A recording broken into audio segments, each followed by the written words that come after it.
Halo, selamat datang dalam pembahasan mendalam mengenai dinamika sepak bola Asia Tenggara.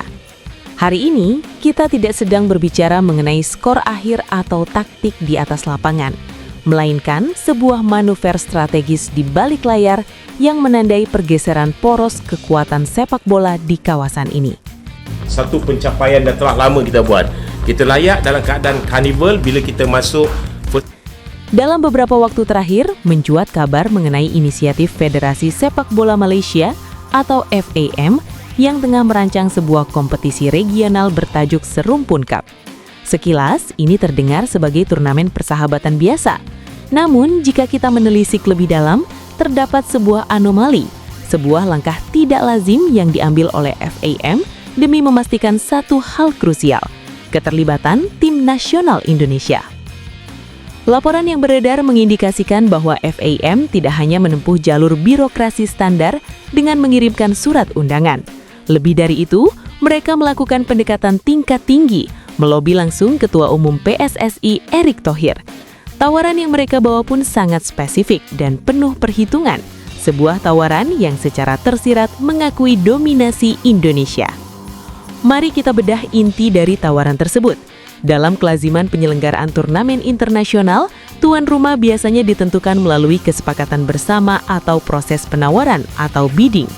Namun, jika kita menelisik lebih dalam, terdapat sebuah anomali, sebuah langkah tidak lazim yang diambil oleh FAM demi memastikan satu hal krusial, keterlibatan tim nasional Indonesia.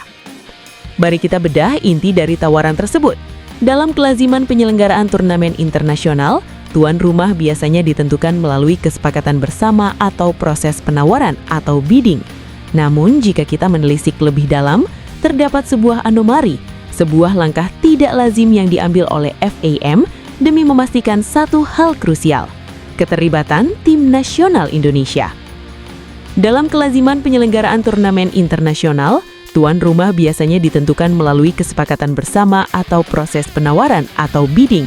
Namun, jika kita menelisik lebih dalam, terdapat sebuah anomali, sebuah langkah tidak lazim yang diambil oleh FAM demi memastikan satu hal krusial, keterlibatan tim nasional Indonesia. Pelaku sepak bola tanah air sepertinya mampu membaca situasi ini dengan cepat. Ada pihak yang mengejar dan ada pihak yang sedang dikejar. Lantas, bagaimana publik sepak bola tanah air merespons kehormatan ini? Menariknya, reaksi yang muncul bukanlah euforia buta, melainkan skeptisisme yang tajam dan kritis. Masyarakat Indonesia kini semakin teredukasi dalam memahami peta sepak bola. Di berbagai forum dan media sosial, narasi yang dominan melabeli langkah ini sebagai modus. Ada kekhawatiran yang beralasan bahwa pihak penyelenggara hanya ingin menumpang ketenaran atau mendongkrak pamor turnamen mereka dengan memanfaatkan fanatisme supporter Indonesia. Publik menyadari bahwa rivalitas klasik antara Indonesia dan Malaysia memang selalu memiliki nilai jual tinggi, penuh drama, emosi, dan ketegangan. Namun, mereka juga mulai mempertanyakan esensinya. Apakah kita hanya akan dijadikan objek untuk meramaikan pesta orang lain? Netizen membaca situasi ini dengan cepat. Ada pihak yang mengejar dan ada pihak yang sedang dikejar. Mari kita tinggalkan sejenak aspek emosional dan beralih ke analisis teknis yang objektif. Jika Indonesia menerima tawaran ini, skenario apa yang akan terjadi? Secara atmosfer tentu akan sangat menguntungkan. GBK akan penuh, sorakan akan membahana, dan pesta sepak bola akan tercipta. Namun dari kacamata pengembangan tim nasional atau tim development, manfaatnya masih menjadi perdebatan besar. Lawan-lawan di level serumpun adalah tim yang sudah terlalu sering dihadapi oleh timnas Indonesia. Pola permainannya sudah terbaca, dan intensitas pertandingannya mungkin tidak memberikan calongan baru yang diperlukan untuk menaikkan level permainan timnas menuju kancah Asia atau dunia. Selain itu, terdapat risiko non-teknis yang tidak bisa diabaikan. Pertemuan dengan rival regional seringkali memicu tensi tinggi yang menjurus kasar.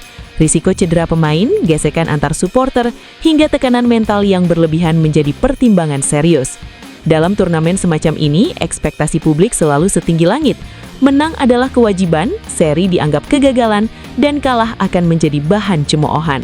Untuk sebuah turnamen yang mungkin tidak masuk dalam kalender FIFA Matchday, apakah risiko tersebut sepadan dengan manfaatnya? Disinilah peran krusial seorang Erick Thohir. Sebagai pemimpin federasi yang berlatar belakang pebisnis global, Eric dikenal sebagai figur yang dingin dalam mengambil keputusan dan selalu berbasis data dan kalkulasi untung rugi.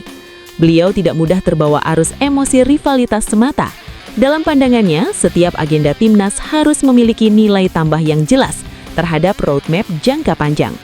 Apakah serumpun cup ini membantu akselerasi kualitas timnas? Apakah sejalan dengan target lolos ke Piala Dunia?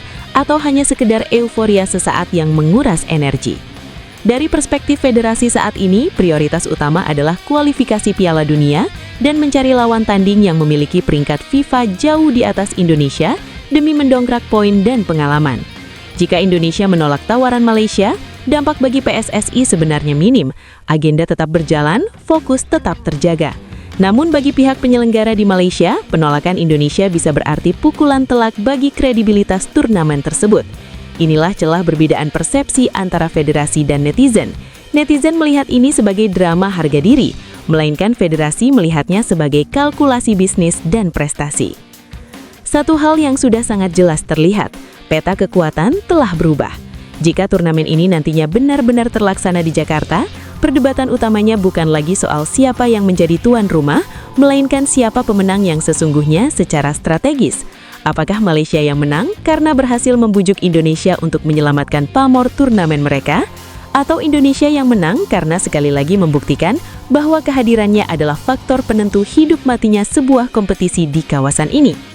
Publik Indonesia sudah cerdas membaca peta kekuatan. Kita tahu siapa yang sedang membutuhkan dan siapa yang sedang dibutuhkan. Terima kasih telah menyimak ulasan mendalam ini. Tetap dukung sepak bola Indonesia dengan nalar yang kritis dan semangat yang positif.